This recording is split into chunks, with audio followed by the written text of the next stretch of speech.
morning and welcome once again. A pleasure to have you as our guests.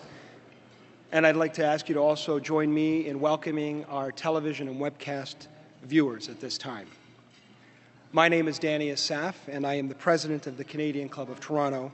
And thank you all, both our members and guests and our viewers, for joining us today. For decades, the Canadian Club has been proud of its history to offer this venue for the free and open exchange of critical ideas for the day. Through our programs and activities, including our youth and young leaders programs, diversity partnerships, media and social media partnerships, we offer you access to dynamic political, business, and public figures from abroad and, of course, from here at home. Before I take the opportunity to introduce our guest speakers, if you'd just allow me the indulgence of giving you a small window into some of our other exciting upcoming events, if you will. On February 4th, we're proud to host Elise Allen, the President and CEO of GE Canada, and she will share her thoughts on the future of work, including highlights from GE's new 2016 Global Innovation Barometer. And on February 16th, we're equally proud to be hosting a distinguished panel of Canadians, moderated by Bloomberg's Amanda Lang, and featuring the Right Honourable Prime Minister Right Honourable Paul Martin, David Rosenberg, and the Honourable Michael Wilson, and they'll explore our nation's future and the future of economic development as we approach Canada's 150th birthday. You can order your tickets and review the club's full list of programs and events at canadianclub.org, and you can also follow the conversation on Twitter, and please follow us at CDN, CLB, TO, or by simply using that hashtag. Now to the main event. The 3-page mandate letter for the Minister of Immigration, Refugees and Citizenship makes it quite clear what the goals and objectives of this federal department are. Number one, to reopen Canada's doors to welcome those who want to contribute to our country's success. Atop the list of the minister's priorities is leading government-wide efforts to resettle 25,000 Syrian refugees, which I understand will happen shortly by the end of February. This is an incredible feat for such a new government and something that is going to impact us all in a very positive way. And this morning we're here, and we have the pleasure of hosting the Honourable John McCallum to directly update us on the progress of what this resettlement program is doing and will, in fact, do for all of us. The Minister comes to this portfolio with a wealth of experience. He has served in the House of Commons for 16 years. He was first elected in 2000 and has been re-elected 5 times, and brings a familiarity to his current position. His parliamentary roles have included serving as Vice Chair of the Standing Committee on Citizen and Immigration. And he also held the role of Critic for Citizenship and Immigration, Multiculturalism, and Seniors. Members and guests, you may know that prior to his political career, Minister McCallum was a Senior Vice President and Chief Economist at the Royal Bank of Canada as well. He is the author or co-author of 8 books or monographs and has written on fiscal and monetary issues, comparative macroeconomic performance of OECD countries, Canada-US economic integration, and other economic issues. His financial background has been clearly an asset for all of us and for him on Parliament Hill. He served as Secretary of State for International Financial Institutions for a brief period in 2002, and then was appointed the Minister of National Revenue and Chair of the Expenditure Review Committee in 2014. And if that's not enough, we're also pleased to welcome with the Minister, in conversation with him, Ratna Omidvar, whom is the Executive Director and Adjunct Professor of the Global Design Exchange at Ryerson, and whom I also had the pleasure of serving on the board of the Canadian Club of Toronto with just prior to this year. I would like to welcome them both to the stage, and I also like to remind our audience that we will be taking questions from our audience, so join the conversation by filling out question cards that you should find at your table, and our staff will be kind enough to collect them and bring them up to Ratna and the Minister. And now, on behalf of myself, on behalf of the Canadian Club of Toronto and our members and guests, Minister McCallum and Ratna, our stage is yours.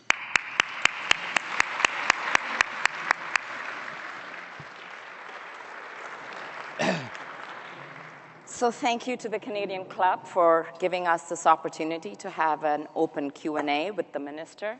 I'm not a journalist, but I've always had a sneaky desire to be Oprah.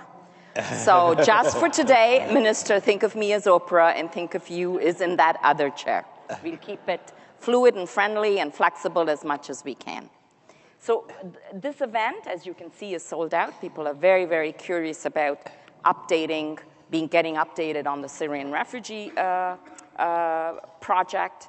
But I'd like to start a little bit with the bigger picture, and let's start with two words: sunny ways. Is this a philosophy? Is this a policy approach? And how do you, in your jurisdiction as Minister of Immigration, Citizenship, and Refugees, translate that poetry into pragmatism? Well, thank you, Ratna, and thank you to the Canadian Club, and thank you to all of you for being here. It's a pleasure for me to join you and give you this update in front of a very serious interrogator here, Madam Oprah.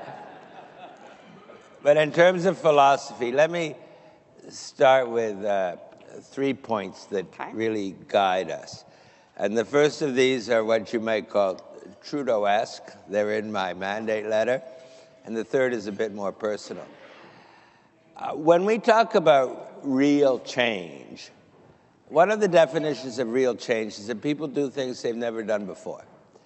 And I don't think we have ever in this country before brought 25,000 fully verified refugees to Canada in the space of 4 months. And I think that this is something new for the public service. This is something new for Canada. And while I have said time and time again, it's more important to do it right than to do it fast. It's more important to get the security and the medical verified than to get them here super fast. Nevertheless, if you've been to these refugee camps as I have, you will understand that it is also important to get them here as quickly as possible, subject to doing it right. So yes, we were 12 days late in our intermediate target of 10,000 by the end of the last year, but we will be easily on time for our 25,000 target by the end of February. But the real challenge is not those numbers. The real challenge is to welcome our new Canadian friends in a way that puts a roof over their heads and makes them feel welcome in our wonderful country. And that is the main challenge we are embarked on today. So the first point is that we are doing real change. And the second point is how we communicate it. I have said many times this is a national project involving all Canadians. Therefore, all Canadians have the right to know how we are doing, and I have taken Canadians on a voyage through good points and bad points in bringing in these refugees. And so I have spoken to the media at least once a week to provide updates, or more often if called upon. And I think Canadians have a right to know what's going well, what's going less well. So I've told Canadians when we had issues with exit permits from Lebanon, with the medical processing going not fast enough, and then the military jumped in. And I've told Canadians the good points. So I think open, honest communication is central to what we are doing, and that will continue as we go through the ups and downs, maybe hopefully primarily ups, in terms of resettling our friends. And the last point I would make is that you heard by introduction all this boring economic stuff. Defense aside, I've been mainly involved with economics, dollars, and things of that nature. But this is a different thing. This is different for me. It speaks from the heart. It speaks to what Canadians are. It's a message also to the whole world. That picture of Justin Trudeau meeting the first plane went around the world. So it also speaks to the world of who we are as Canadians. So it's an honor for me to be involved in this. And the more I get involved, going over to Lebanon and Jordan and seeing the conditions over there, and the more I talk to Canadians, the more I think we are absolutely doing the right thing to bring over 25,000 people suffering from the horrors of a civil war, to bring them over the ocean, to welcome them and settle them in Canada. That is the right thing to do, and the large majority of Canadians agree. Well said. Well, this room certainly agrees. I forgot about sunny ways. No. We used to say that we want to welcome immigrants with a smile, not a scowl. But since we're into sunny ways, I've dropped the scowl bit. We want to welcome them with a smile, full stop. That's a sunnier way to express the same point. And you also want to keep Canadians smiling. So there is a strand of thought, and I'm not one of those, but there are people who say there are homeless people in Canada. We are not able to meet the needs of our Aboriginal peoples. We know the state of the schools. How are you keeping Canadians on side on this national project? Well, there's always this issue, and I guess I would say we can walk and chew gum at the same time. Yes, we have many impoverished people. We have a huge challenge with Aboriginal Canadians. But at the same time, we have the worst refugee crisis the world has seen in decades. So we can do both. We can do our bit with the refugees. And my colleague Carolyn Bennett, for example, has a massive plan to also deal with Aboriginal Canadians. So it's not one or the other. I am proud, and I think most Canadians agree with me, that we are doing the right thing on the refugees while not ignoring other challenges at home. And so it's also a matter, as I think you're alluding to, Ratna, of dealing with the issue that while Canadians often will generally welcome the refugees, they will get annoyed, and rightly so, if a refugee goes to the front of a queue on social housing when Canadians have been waiting a year or more for that same social housing. So we have to have a balance here. We want to welcome the refugees warmly and generously, but we don't want to do it in such a way that other Canadians think that the new refugee Canadians are getting better treatment than they are. So that's a delicate balance. I think we've so far pulled it off okay. We don't hear too much criticism of the kind you are describing, but it is something on which we always have to be vigilant. So let's talk about the numbers. Yeah. 25,000, it's a hard number. By the end of February, it's a hard number. I looked at your website yesterday. To date, since November, roughly 11,000 plus. Roughly half of them are government-assisted refugees. Even as you're stretching yourself to get to 25,000, temporary halts have been called in Vancouver and Ottawa, where there is a capacity issue in meeting housing needs. Can you reconcile those two pieces of information, ramping up to 25,000, temporary halts in two major cities of reception? Yes, I can. All this talk about meeting numerical targets, I think that's largely over with, because it's like a wave. At the early days, it's slow, there are teething problems, but the wave builds, and the wave has built to the top, and we can quite easily bring over 1, 2, 3, 4, even 5 airplanes per day. So I can tell you that we have no problem in bringing over the 25,000 before the end of February. But the bigger challenge, which people haven't totally woken up to, is no longer bringing them over. That's no problem now, is settling them well in this country, finding them a place to live, welcoming them, and all of those things.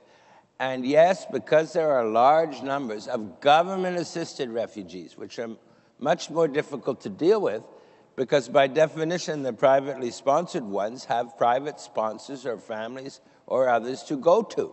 The average government-assisted refugee knows nobody in this country, usually does not speak a word of English or French, and so it is a greater challenge to welcome all of these people. And I know that the settlement people are working day and night on the ground, but because the numbers are large, they have had problems either finding housing quickly, or they don't have enough staff. Some of them are hiring more staff, and so a couple of places are taking a breather.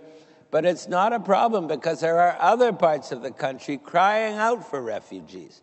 I just came back from New Brunswick, and a little town called Hampton in New Brunswick had raised $70,000 for refugees. They have 2 apartments ready for them.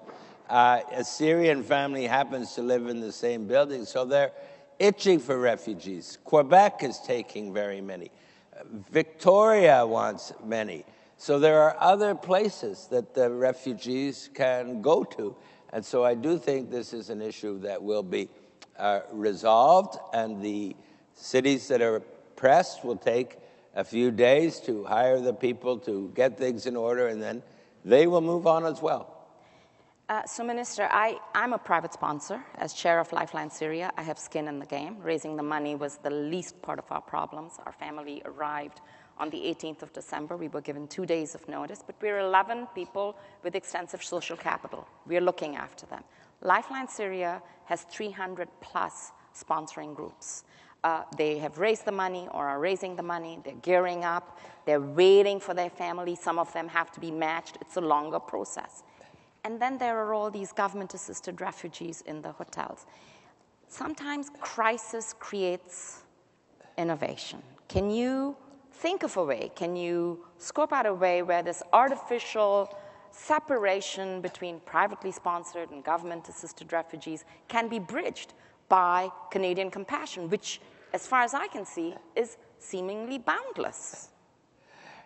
Well, sometimes they say lawyers never ask a question without knowing the answer. I think Ratna knows the answer to that question. I'm not a lawyer either. Because she has proposed a pilot project, which I totally agree with, in which those who are waiting for privately sponsored refugees, during the period in which they wait, would be open to receiving government-assisted refugees. And that is exactly what the doctor ordered, and I will work on that. Okay, thank you. But I want to say something on this subject, which would be putting back my economist hat. I think you have implied or suggested that there's such an outpouring of support for privately sponsored refugees that we should have no upper limit on the amount. I think you have said that there is no cap. No cap. On Canadian compassion, okay. And therefore possibly you should consider no cap on private-sponsored refugees. I personally, I think annual figures are a problem, that you should have 3-year figures, and you should let things ebb and flow over 3 years because geopolitical situations change. So. Totally agree with the multi-year approach. We have levels, only 1 year at a time now. We are going to be moving to multi-year. But the problem with no cap or no limit is that money does not grow on trees, and we have already invested close to $700 million in this project. Yes. We're putting $50 million per year more into hiring more people to slow down processing times. And I can tell you, I see the outpouring of support from Canadian citizens for privately sponsored refugees, and I want to get as many as possible to be allowed into this country. But I will also tell you that there are competing demands. We can put in so much money and we can get so many total immigrants, and I hope that number will be big. But once you have your total, if you have one more refugee, you have one less of something else. We also have something approaching a crisis or a serious challenge that it takes in Canada 1.5 to 2 years to bring in your spouse from overseas, whereas it takes 4 months, 5 months, 6 months for most countries with which we compare ourselves, like UK, US, Australia. So this is a huge challenge, and it is a major part of our election commitment to bring these spouses in faster, to reunite nuclear families. So that's another competing demand. And if you think that it's easy to go to provincial governments and say, okay, governments, will you take a few less provincial nominees, please, to make room for refugees and spouses? If you think that's easy, you haven't spoken to these provincial ministers. So what I am telling you is that I think, as much as almost anybody, sense the outpouring of support from Canadians, and will do as much as I possibly can to have as many as possible refugees to be allowed in. But I have to understand that there is a budget constraint, Yes. and I have to understand that there are family members who are desperately waiting to come in, not to mention caregivers, not to mention parents and grandparents. So there are always competing demands which one has to reconcile. So we leave the numbers, but just with a final thought. Think about numbers as floors, not ceilings. Well, In I've a already multi-year, answered in a that multi-year. So question. let's just move on. All right. We have a question that you've already answered, but I want to note that former Mayor John Sewell's in the audience. He was the mayor of Toronto when the Great Indo-Chinese Movement to Toronto happened, and Lifeline Syria is, to a great part, his idea. So his question was, his sponsor group is ready in Hillcrest. They want to go to a hotel. They want to be matched up with a government-assisted refugee because they do not want to wait anymore. But you've kind of answered that. We'll do this. I think that was your leading question, Yes. and now you come at it with a specific case. No, because... So both specifically and generally, my answer is yes. Okay.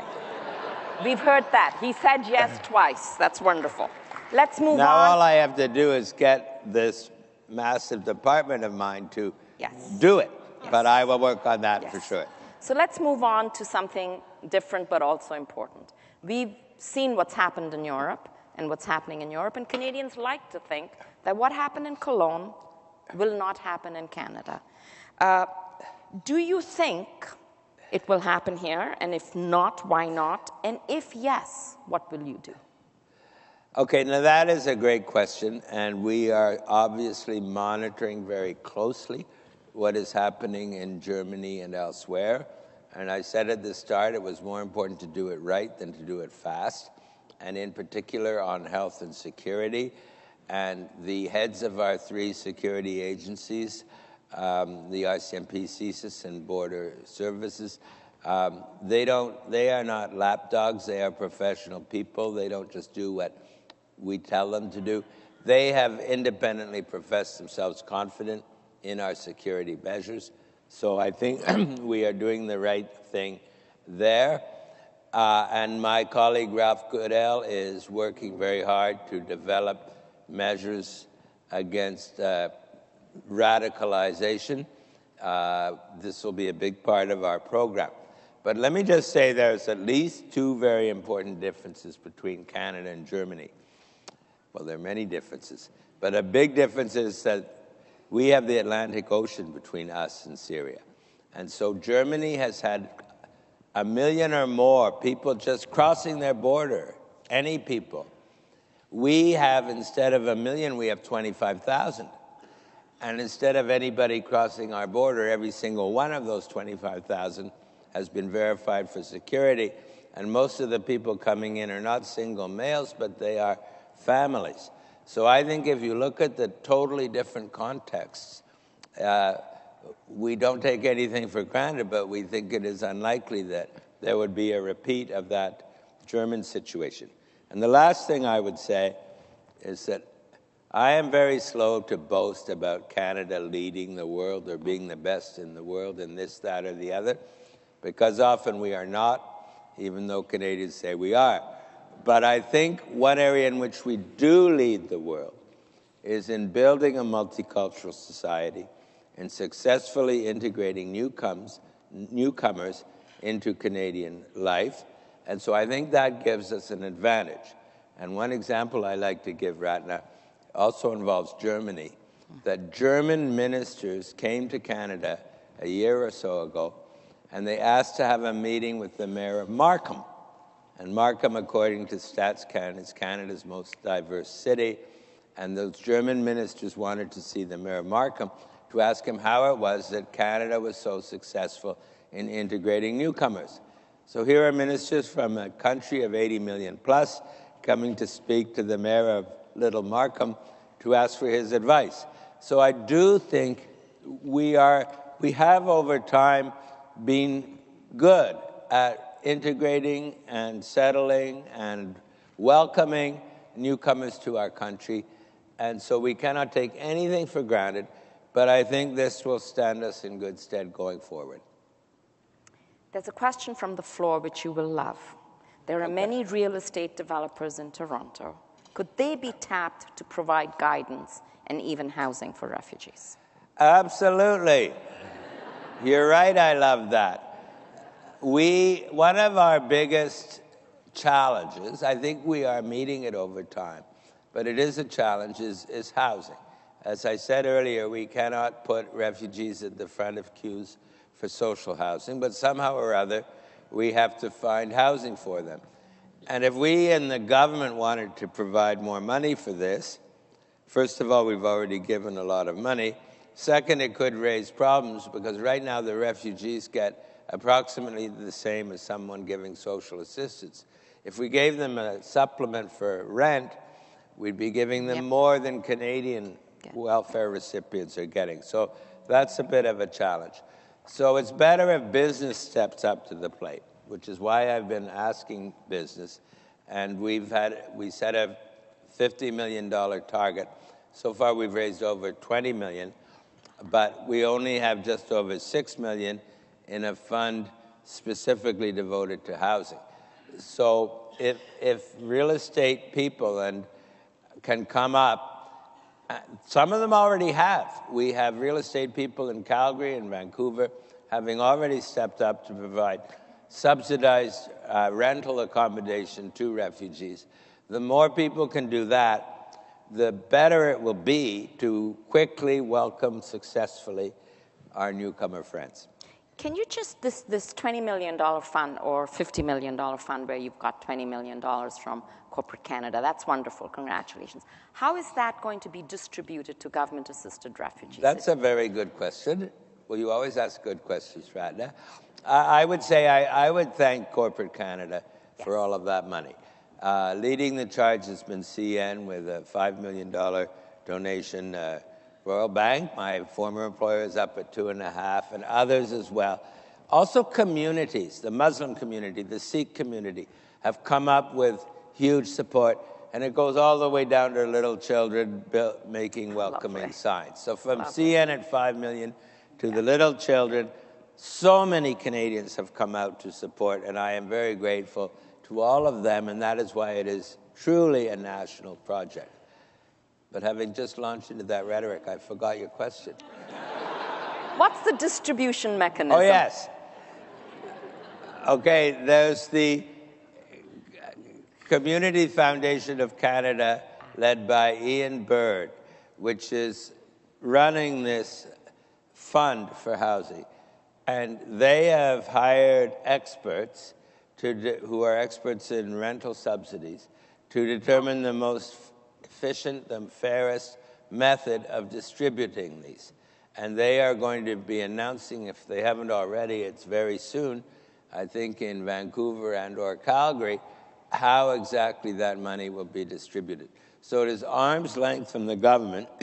We don't control how they do it, but we are in touch, and I know they have these experts there who advise them on how best to distribute that money in an efficient way. So I think that's wonderful that you're bringing new and unusual suspects to the table, including Corporate Canada, which to some extent has been involved, but to some extent not, community foundations. So that's wonderful. I want to get back to my family of 12 wonderful people. literacy levels are very low. And here's a question from the floor. The OECD in 2013 surveyed 27,000 Canadians. The survey showed that the level of literacy, ability to read and write English or French, is a significant predictor of health, financial success, and civic engagement. How will the Government of Canada ensure access to excellent literacy programming for refugees? For refugees? Yes. Okay, well, this is a challenge because when we go after refugees that are government assisted, we specifically want the most vulnerable people. And so we go through the United Nations, the UNHCR, who give us a list of those vulnerable people, and then we go after them to see if they want to come to Canada. And the UNHCR is very active in Jordan and very active in Lebanon. They are not active in Turkey. Turkey's our other target country. So Turkey has been slower, but the first plane from Turkey is arriving today, so that's good news. That's good news. But the refugees who are by definition vulnerable, and I would say if anything the government-assisted ones are more vulnerable, they tend to be not much education and very little, if any, English or French. And this is not something we should be, sad about. This is a feature of being super vulnerable. And so a big job will be to teach them English or French. That's obvious, and that's job one. And also to get jobs which are appropriate to their skills, and also over time to upgrade those skills. And as you will know, there are many areas in which it has been difficult for companies to fill jobs. And one of the industries which came forward at the forum sponsored by the Governor General was the meatpacking industry. Yes. And they are desperate for employees, and they are keen to welcome these refugees. Another point related to this is that two of the provinces who are the most keen to receive refugees are Nova Scotia and New Brunswick, partly because they're nice people who welcome refugees, but also because they desperately need more workers because their population is aging more than the rest of us. And so they're very anxious to receive these refugees, which I just saw recently in New Brunswick. And the Premier of New Brunswick has gone out of his way to say, not only can New Brunswick welcome them, but New Brunswick has jobs for them in areas like fish processing. So I think that this will be a challenge because the typical government-assisted refugee doesn't have a great deal of education, certainly doesn't speak our languages, and so it will be a challenge to bring them up to speed. But, we have a history in this country of welcoming newcomers who are high-skilled, welcoming newcomers who are low-skilled. We need all types. And so I am sure that we in Canada can give these people a good welcome and launch them onto wonderful lives in Canada. And this is, of course, an area where the provincial governments will work very closely with you, with Absolutely. literacy training and education. In the first phase of getting the people from there to here, it's primarily a federal operation. But once they get here, and it's a question of language and health and education and training, it's as much a provincial issue as it is a federal, and in many cases more. So I've spoken to every provincial counterpart. We've had meetings. I've spoken to more than 30 mayors. I discovered you can't call 6 mayors because then they talk to each other and the other mayors aren't happy. So don't call 6 mayors. Budget at least 30 or don't call any. But they're all working really well together. We're all on the same page, as long as you don't take away their provincial nominees. And so I think all levels of government, or they prefer to say all orders of government, are working very effectively together to make this happen. Okay, so there are lots of questions coming from the floor. But I'm tempted to move on from Syrian refugees because you are the Minister of Immigration, Citizenship, and Refugees. And at some point in their lives, refugees enter the mainstream of of immigrant life. So this is all tied together. And let's shift to talent and the labor market. Last week, the Canadian Chamber of Commerce put out a report citing slow processes, unnecessary hurdles, increased fees before immigrant talent can be located to Canada.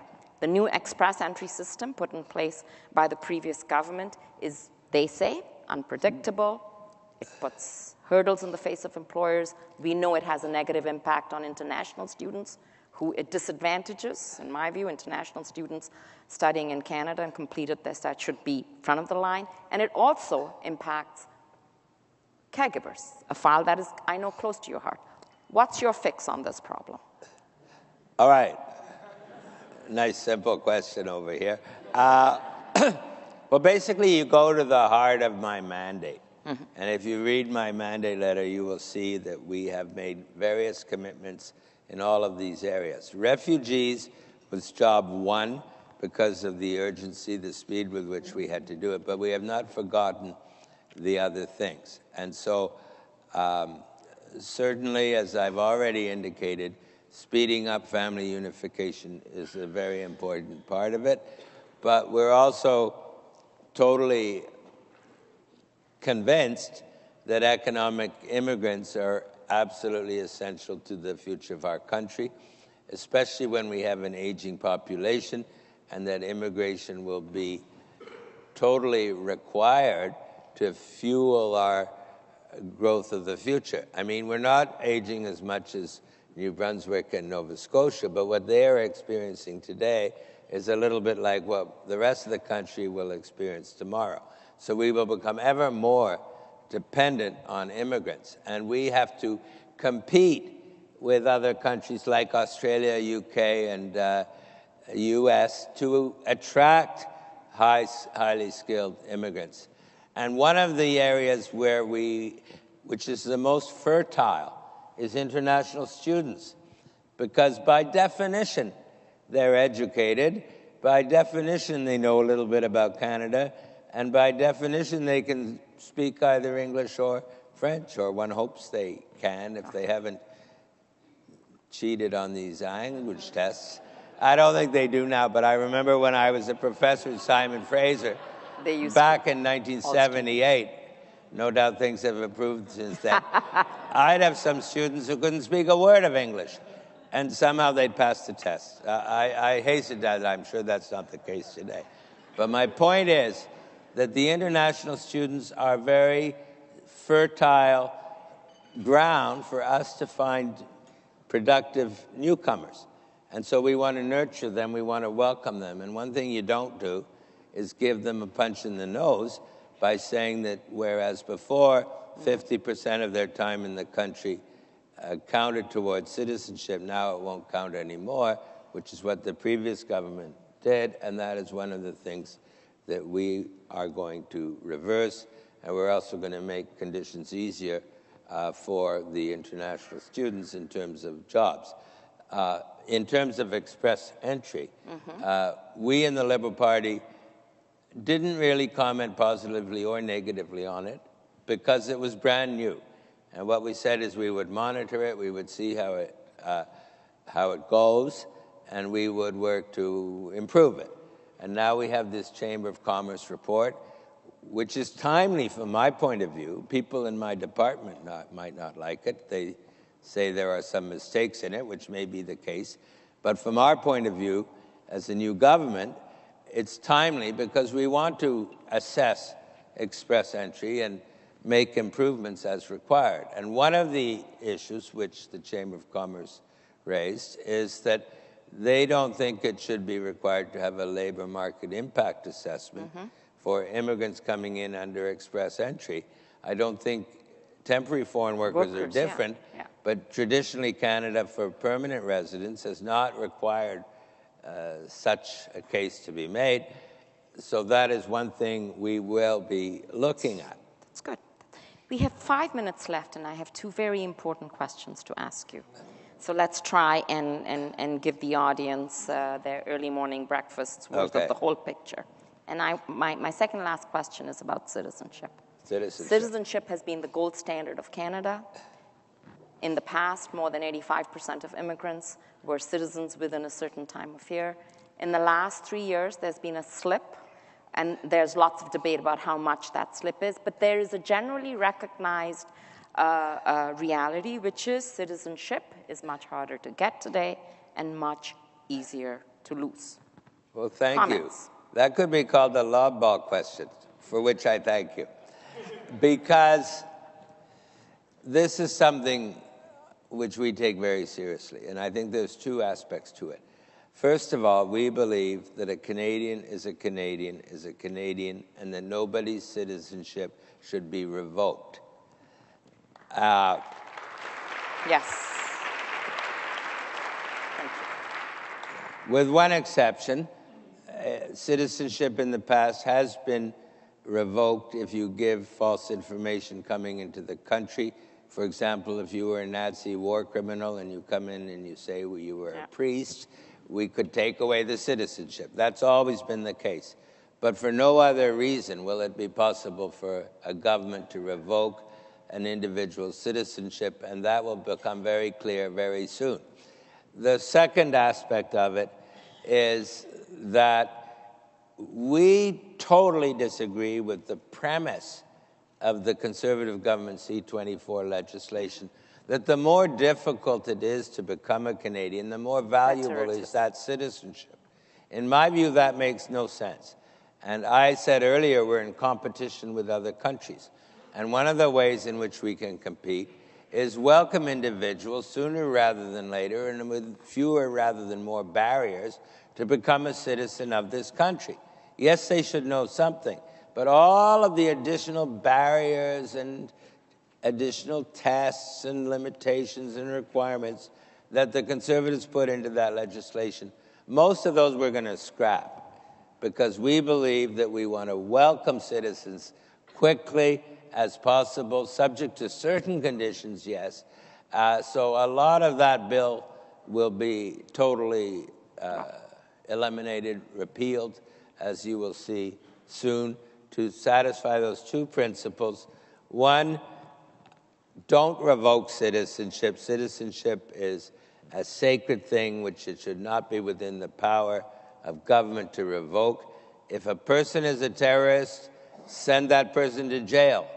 If the person is a really bad terrorist, send that person to a jail for a long, long time. Yep. But don't distinguish between two classes of citizens. We're all the same. We all have equal rights, and that is a principle which we will implement. So we really look forward to those changes. So I have one last question. I know I'm running out of time, so I'm going to ask you for some closing poetry here. Your mandate letter from Prime Minister Trudeau is very granular. It has a lot of items in it which I would say are undoing, as the Citizenship Act, the actions of the past government. But you want to be remembered, not with what you undid, but what you did. What do you think your legacy, if one can speak about that in these early days, on immigration will be? And what would success look like? Poetry, short words now, because Danny's going to throw me off the stage. Well, thank you. Yeah, undoing is easy. You turn on or off a switch. Some of the things are more difficult, like bringing down the processing times. You don't change a ship on a dime, and that will take time and resources and effort. But my vision of immigration, and I'm not thinking legacy, I've only been here a couple of months, right? But what we want to achieve is first to welcome newcomers with a smile. And I think that the refugees is a part of that. We want to make them as welcome as possible and successfully integrate into Canada the way previous waves of refugees from Uganda and Vietnam and elsewhere have already done. But more generally, we want to convert the immigration department from the perception of an unfriendly place, unreasonable, not displaying any empathy towards newcomers, into a newcomer-friendly place, which will do all it can to welcome newcomers as much as possible with a smile and with help, and not find every reason under the sun to say no. So partly this involves a change in attitude, and that will take time. We will try to impart that change. I think some of our employees have sort of been led to believe that their main job is to keep people out, whereas we want them to think that the main job is to let people in. That's a wonderful answer, Minister. So we end off where we started, sunny ways. You have an incredibly important job. We wish you all the best, and you will always be a favored guest on this most prominent of podiums in Toronto, the Canadian Club. May I ask Michael Bach, a director of the Canadian Club, to do the closing? Thank you, Ratna. I have the pleasure of kicking you off the stage. Good morning, everyone. My name is Michael Bach, and I'm the CEO of the Canadian Centre for Diversity and Inclusion, and more importantly, I'm a director of the Canadian Club Toronto. Minister McCallum, on behalf of the Canadian Club Toronto, please accept our thanks and appreciation for updating us on your government's efforts to resettle 25,000 refugees from Syria, but also on the important issues of immigration in Canada. Canada has long enjoyed an international reputation as a place of refuge. Historically, our humane, reasoned, and sensitive approach to immigration and resettlement has been the envy of nations around the world. I am a sixth-generation Canadian. I often say that my people didn't come here on a boat, they came here on the boat. But with the exception of our Aboriginal and Indigenous peoples, we are all immigrants, whether we came here today or a lifetime ago.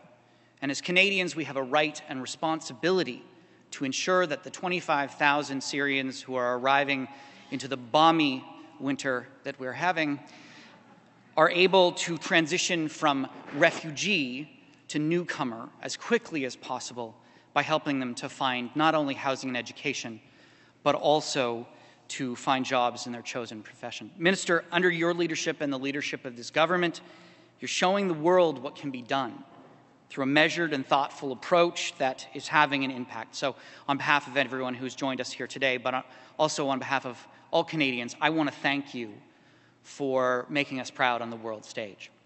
Thank you.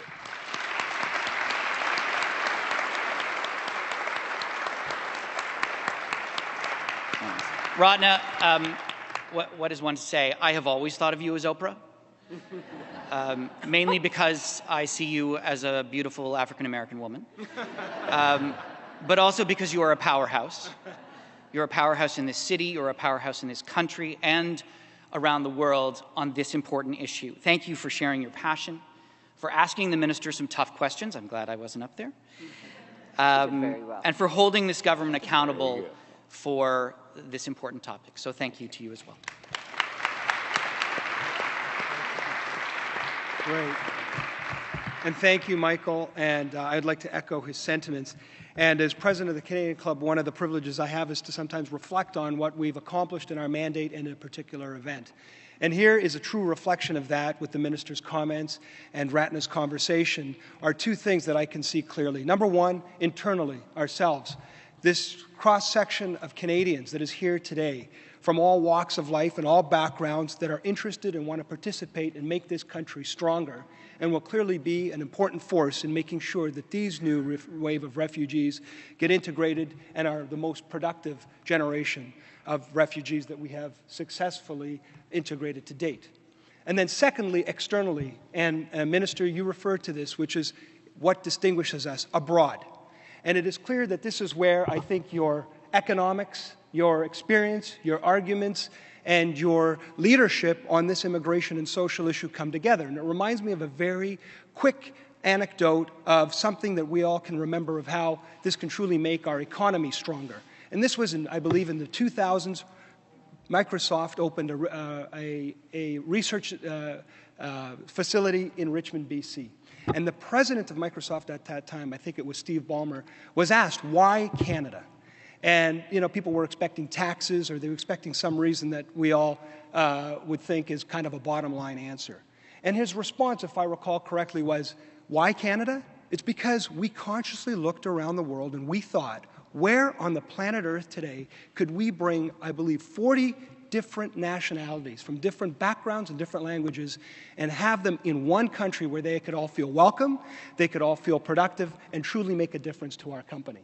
So there is no doubt that that is going to lead us into the 21st century, and this competitive world that you talked about will be well served by your leadership. And I think I echo what all Canadians say when you said it's more important to do it right and not do it fast, and we are confident with what we've heard from you today that you will do it right. Thank you again, Minister McCallum. This concludes our program. Again, we hope to see you at future events. Check our website at canadianclub.org or join us on Twitter, CLBCDNTO. Thank you again. This meeting is now adjourned, and good morning.